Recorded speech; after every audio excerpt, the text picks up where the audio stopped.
All right, we're getting the twofer. Got a 07 Honda Elements. The customer is complaining of a banging while accelerating, which I drove it and it does. It bangs, but it's got engine light. So we're gonna check the light first. Where is this damn OBD at? Oh yeah, this one stinks. Oh yeah, this one stinks, bro. Give me a break, man. All right, 07 Element. These are like world famous alternator repair jobs, but we'll see what we got cracking with the engine light. It's got a VSC. I'm not sure if they all come on with this model like the Toyotas.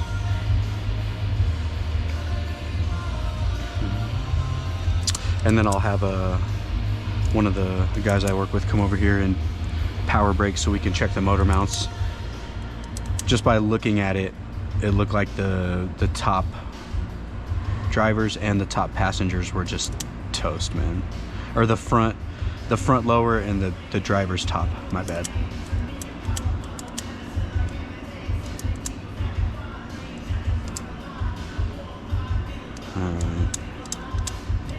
Intake air temperature, and then VTEC oil pressure. So I didn't even check the oil. So intake air, voltage high. I think that's coupled with the MAF. But you know what? I'm really not going to worry about those. I'll check the oil, VTEC oil pressure switch. If I'm not mistaken, there's 2 of those. And then I want to just check the ABS because it looked like there's some other codes in here. But it might be, sometimes they throw because of the engine. ECM, PCM, battery voltage, okay. So we got a few things to do. So,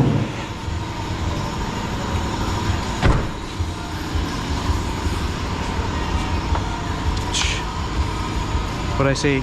Oil. Oil looks good.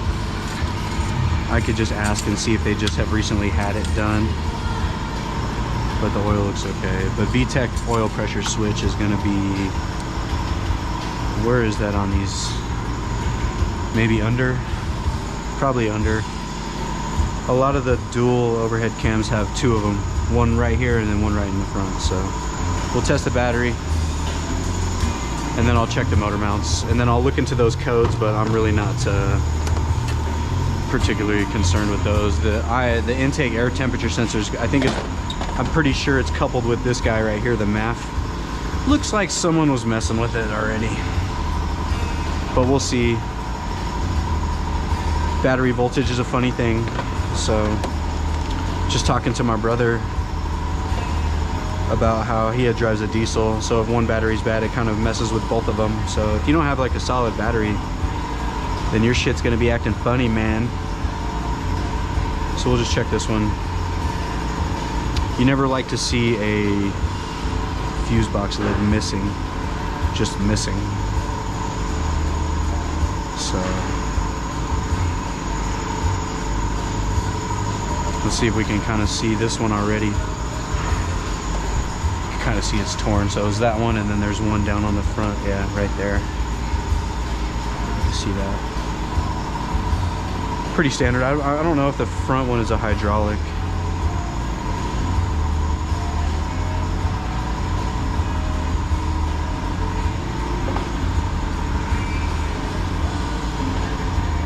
Bad battery.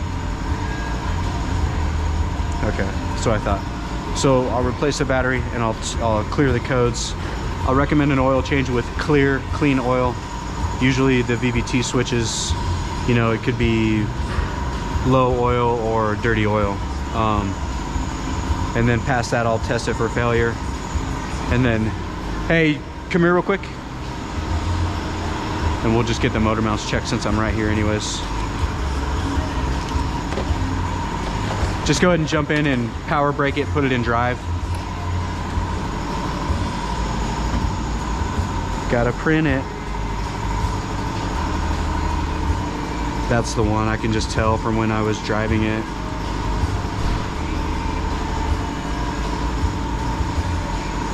Yeah, go ahead, dude, whenever you're ready. Okay, throw it in drive. Oh yeah, look at that. Blah, blah, blah. Again. Oh gosh, all right. Let's see the front. Okay, drive. Oh my gosh. All right, man, go ahead and put it in park. All right, dude. So we're gonna recommend those things: battery, oil change, front trans mount, and front lower engine mount. Yeah, go ahead and shut it off, and then we'll see what they want to do. Okay, cool, we're back. It's a little later in the afternoon. The owner called back and they wanted to change the battery, and then I did an oil change and I cleared the codes and the VVT code went away. But the intake air temperature sensor came back right away. That just means that the intake air temperature sensor is open, the filament's open. The intake air temperature sensor and the mass airflow are in the same housing. So yeah, it's a black 5-pin. No word on the motor mounts. They said that they would call back today and let us know. So if they do end up calling back to approve the motor mounts, we'll get you another service, just a service rundown of how those mounts come out and go in. They don't pay very much at all. They're pretty cake. So until we meet again. What you gonna do? What you gonna do when a 2000 Honda Element with loose motor mounts comes for you? Okay, so it's the next day. They called back. They want to do both the motor mounts. We're gonna do this one. They only pay 7/10, so we're just gonna give you a quick shot of what they are, and then when I get them back on. So 2 bolts, 3 bolts, 17s it looks like. Support the engine, get it out of there. All right, let's go ahead and lower this. Show you the trans mount one more time. Also, they want to do an AC performance test. I probably won't take you guys through that one, but I'll do some performance test videos in the near future. This is, like I said, this is a diag I did yesterday. So they also need an intake air temperature sensor. The VVT solenoid actually ended up being okay. The oil was the issue with that. So like I said, we'll just take a quick look at this and then we'll catch back up when I get the actual stuff. But yeah, 7/10 right there. Another 3 bolts. Airbox comes out 3 10mm. So I will look through the AC, or I'll look over the system, because he said he tried to recharge it but everything went to 0. So I don't, you know. But yeah, we'll catch up when I get the mounts replaced and then we'll call it. All right, cool. They like I said, we decided to do the mounts. I changed the bottom one. Here's what it looked like. It's pretty jacked. You can see it's just torn. I don't know. I can't really tell if you can see that, but yeah, it should not be disconnected. Here's the other one, just trashed. You can see it's just all ripped up, trashed. Got it in. I just need to tighten. I dropped 1 bolt. I gotta get it, and then just tighten the cross through. And then on the AC performance test, this high side Schrader valve is just leaking. I recommended it, but the dude doesn't want to do it, so it doesn't have anything in, just a residual. So I'm just gonna cap it and send it. So yeah, this one's all good. He declined the mass airflow, which had the intake air temperature sensor, and then after my test drive, the VVT was operating properly, so we contribute that to just dirty, thick oil, and then I'll button the motor mounts up and go and drive it. But I'm pretty sure that that banging is gone, so Honda is done.